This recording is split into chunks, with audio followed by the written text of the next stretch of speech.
Upon returning home, Ling Feng found his mother's maidservant, Xiao Ling, already waiting by the inner gate. The moment Xiao Ling saw him, she immediately led him toward Shui Mei. Shui Mei sat at the dining table, her cheek resting lightly in her hand, her lips gently pursed in thought. Her figure was as graceful as ever, untouched by age or weight, her face, radiant like the full moon, and her skin as delicate as porcelain, still held the captivating beauty of a woman in her prime. It was hard to believe this woman was Ling Feng's mother. When their eyes met, her face brightened with a warm smile, revealing a row of pearly white teeth.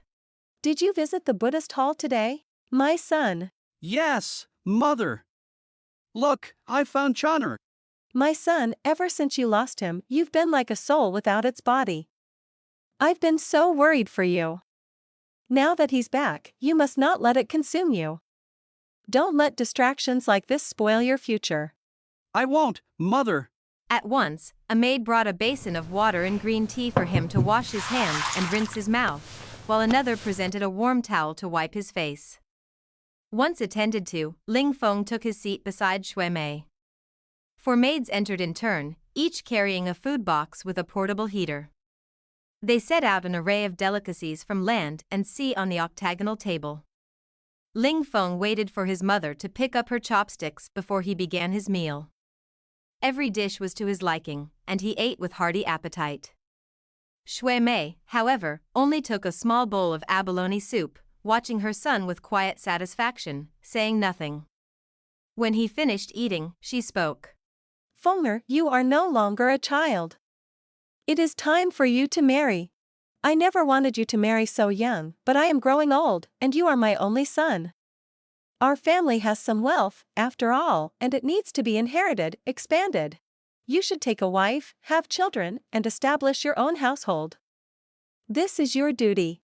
I've already found a suitable match for you. Who is she? The 5th princess. Shui Mei's eyes sparkled with joy as she spoke. To be connected with the imperial family was an honor few could dream of. As for herself, she had once been a famed courtesan, her past a constant source of shame whenever it was mentioned. The wives and ladies of her former patrons, driven by jealousy and disdain, would often pass by her home, whispering cruelly and making no effort to hide their scorn. Though she remained outwardly indifferent, such words were poison. Hearing them day after day, even she couldn't remain entirely unaffected. But now, with the emperor himself arranging this marriage for her only son, it was as if her name had been redeemed. What greater honor could there be? If His Majesty himself did not look down on her, how could anyone else dare to? This union would silence the venomous tongues and put them to shame. How could she not be overjoyed? I've heard the 5th princess is somewhat mentally slow. Nonsense, a princess is the most noble of women. When you have children, being born of royal blood will bring them endless fortune. Ling Feng thought to himself that, as he already had concubines, adding one more wife didn't matter. But seeing the rare joy on his mother's face, he said nothing further. He simply smiled and watched her, his heart filled with warmth. He loved his mother deeply. She was everything to him. If it meant keeping her happy, marrying a princess he'd never even met seemed a small price to pay. Whether she were foolish, crippled, hunchbacked, mute, or blind, it didn't matter. Their family had enough wealth to support her. His thoughts, however, turned back to Chonner. This cricket was no ordinary creature, its nature was mysterious, perhaps even magical. He would have to study it carefully.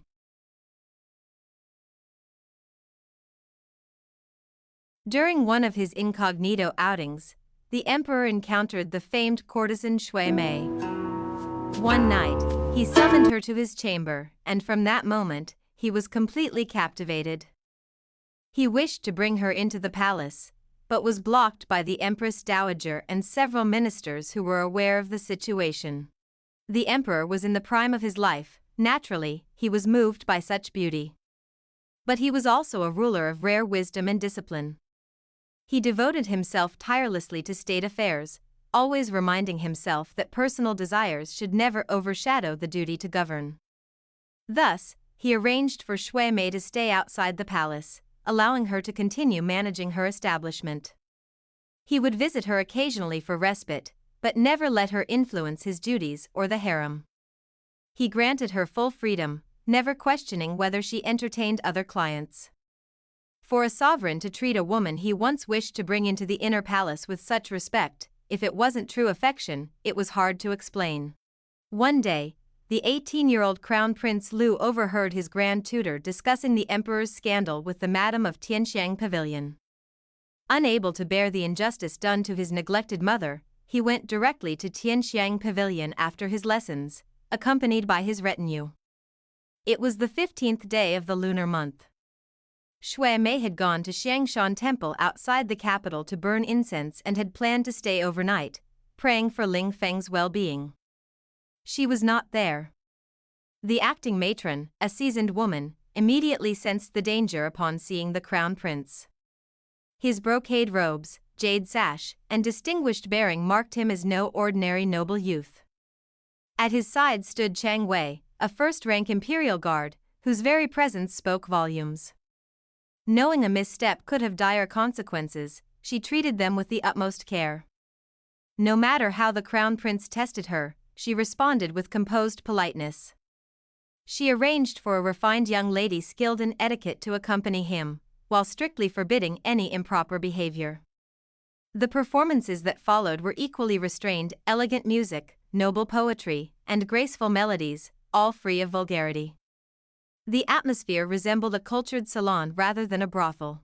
This was a far cry from the debauched places the crown prince had imagined. Impressed by the beauty and grace of the performers, and the refinement of their songs, the crown prince found himself deeply moved.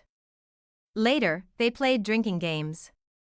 Each time the girls won, the drumbeat would stop, and the crown prince would drink, until he finally collapsed in a drunken stupor amidst the flowers. The matron, having once seen the emperor's procession, recognized one of the guards and quickly deduced the crown prince's identity. Fully aware of the delicate tensions between Shui Mei and the imperial family, she ordered her staff to serve him well, but forbade any intimate interactions. Though the crown prince was generous with his silver, the girls dared not disobey. Tianxiang Pavilion was the most prestigious establishment in the capital. To lose their place here was a grave misfortune.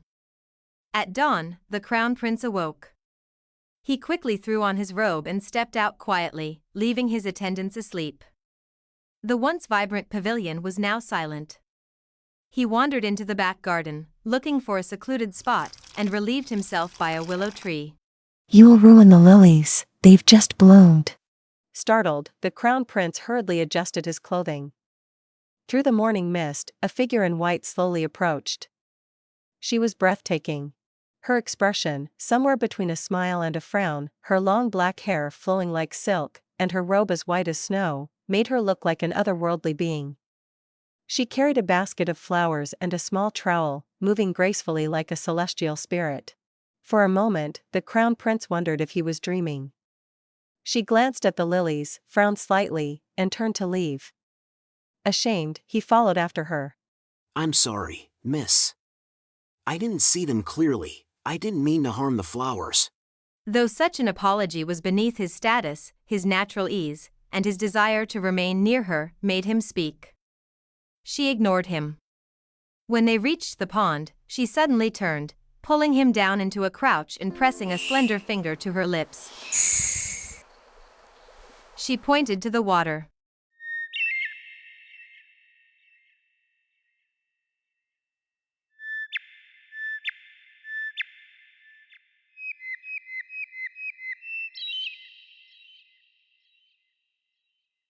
A bird began to sing, clear and melodious. She mimicked its call perfectly.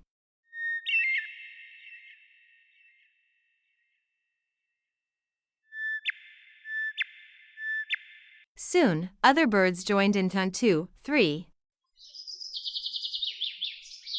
Then dozens, until the air was filled with their song.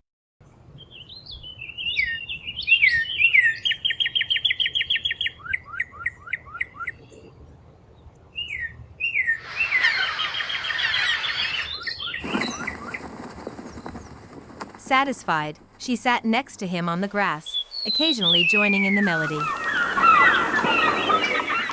Moved, the crown prince recited a poem on the spot. When he finished, she applauded softly, then set his verses to a melody and sang them, her voice blending seamlessly with the birdsong.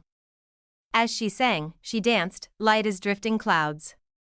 Bathed in the rising sun, the crown prince gazed at her. Who are you? Young sir, we have been looking for you.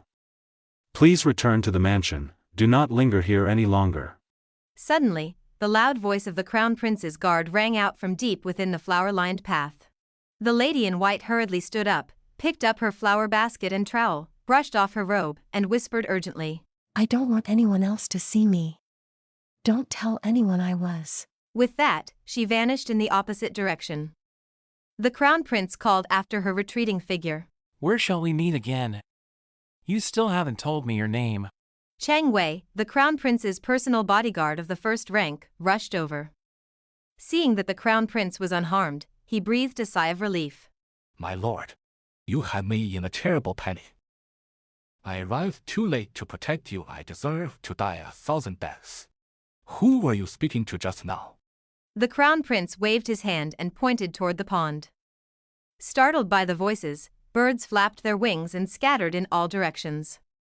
The crown prince was in an exceptionally good mood and did not reprimand the guard. He followed him back to the mansion.